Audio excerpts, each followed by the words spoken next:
स्वामी विवेकानंद जी के जीवन के ऊपर ये पूरी सीरीज मैं आपके लिए लेके आया हूं। पूरी की पूरी प्लेलिस्ट यहां पर होगी, जिसमें कि ये पहली वीडियो है। कोई भी वीडियो जरूरत से ज्यादा लंबी नहीं बनाई जाएगी। जो भी मुख्य मुख्य सारे उनके जीवन की चीजें हैं वो सारी आपको इन्हीं वीडियोस के जरिए पता चल जाएगी। मैं इस वीडियो को भी ज्यादा लंबी नहीं बनाना चाहता हूं। शुरू करते हैं उनके जीवन को। जबकि माता भुवनेश्वरी का प्रसंग आता है और ये बात शुरू होती है लगभग लगभग साल 1855 के करीब से। माता भुवनेश्वरी नंदलाल बसु जी की एकमात्र संतान थी। बड़े कुल में उत्पन्न हुई। उनकी शादी भी एक बड़े कुल में ही हुई थी, परंतु आयु उस समय उनकी छोटी थी। अब छोटी आयु होने के कारण वह जल्द ही छोटी आयु में मां भी बन जाती हैं। उनके यहाँ दो संतानें होती है। पहला उनका पुत्र था और एक उनकी पुत्री थी। लेकिन कुछ ही समय बाद दुर्भाग्यवश उन दोनों ही संतानों की मृत्यु हो जाती है। कुछ समय बीतता है। माता भुवनेश्वरी के यहाँ पर तीन और संतानें होती है और वो तीन लड़कियां ही होती हैं।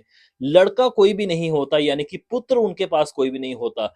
माता हमेशा से चाहती है कि उन्हें एक पुत्र रत्न की भी प्राप्ति हो, इसीलिए वह नित्य शिव की आराधना किया करती हैं। काफी समय बीत जाने पर भी जब माता भुवनेश्वरी को पुत्र रत्न की प्राप्ति नहीं होती है तो वो एक पत्र लिखती है काशी में अपनी एक वृद्ध रिश्तेदार को, जो कि एक महिला थी, और उनसे कहती हैं कि भगवान वीरेश्वर के मंदिर में नित्य पूजा अर्चना की वह व्यवस्था करें उन्हीं की ओर से, ताकि उन्हें भगवान श्री शिव की भक्ति प्राप्त हो और उनसे वह एक पुत्र रत्न की प्राप्ति कर सके। अब महादेव की उपासना हो और उसका फल ना मिले, ऐसा कभी हो सकता है?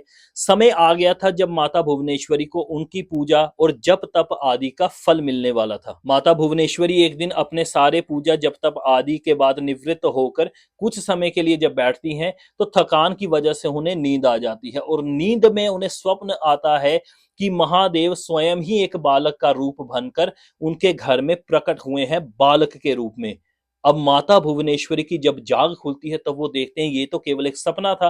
लेकिन उनके मन में अब ये 100% तय हो चुका था कि ये सपना नहीं बल्कि एक संकेत है कि जल्द ही मुझे वो प्राप्त होने वाला है जिसके लिए मैं महादेव की इतनी देर समय से आराधना कर रही हूं। और ये सपना बिल्कुल वैसे ही सच भी हुआ। कुछ ही महीनों के बाद दिन था 12 जनवरी सन 1863।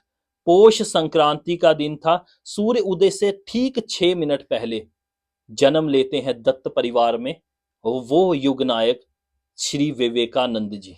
उस दिन एक नहीं बल्कि दो सूरज निकले थे। पहला वो जो रोज हमें अपनी रोशनी से रोशन करता रहता है, और दूसरा वो था जो आगे चलकर वेदांत के ज्ञान से इस सारे संसार का कल्याण करने वाला, सारे संसार को रोशन करने वाला था। ऋषियों का जो कार्य अधूरा रह गया था वो उसी कार्य को पूरा करने के लिए इस धरती पर आए थे। ये हम अपने पूर्ण विश्वास के साथ कह सकते हैं, क्योंकि आगे चलकर जब इनकी जीवनी के बारे में आप और जानोगे तो आपको गर्व होगा कि आप ऐसे महापुरुष को सुन रहे हैं जिनके पास शून्य था जब वो घर से निकले थे पूरे विश्व को अपना बनाने के लिए, पूरे विश्व को सनातन बनाने के लिए। उनके पास एक फूटी कौड़ी भी नहीं थी, परंतु फिर भी उन्होंने किस प्रकार संघर्ष किया, उन्होंने किस प्रकार की परिस्थितियों से निकलकर यह बता दिया कि यदि तुम्हारे पास लक्ष्य है और तुम्हारे पास हिम्मत है तो कोई लक्ष्य तुमसे कभी दूर नहीं है।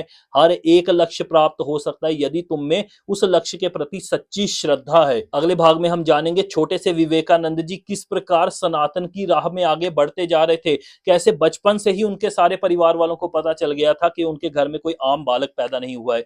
ये सब कुछ जानेंगे हम अगले भागों में। जुड़े रहिएगा। हरिओम नमस्ते।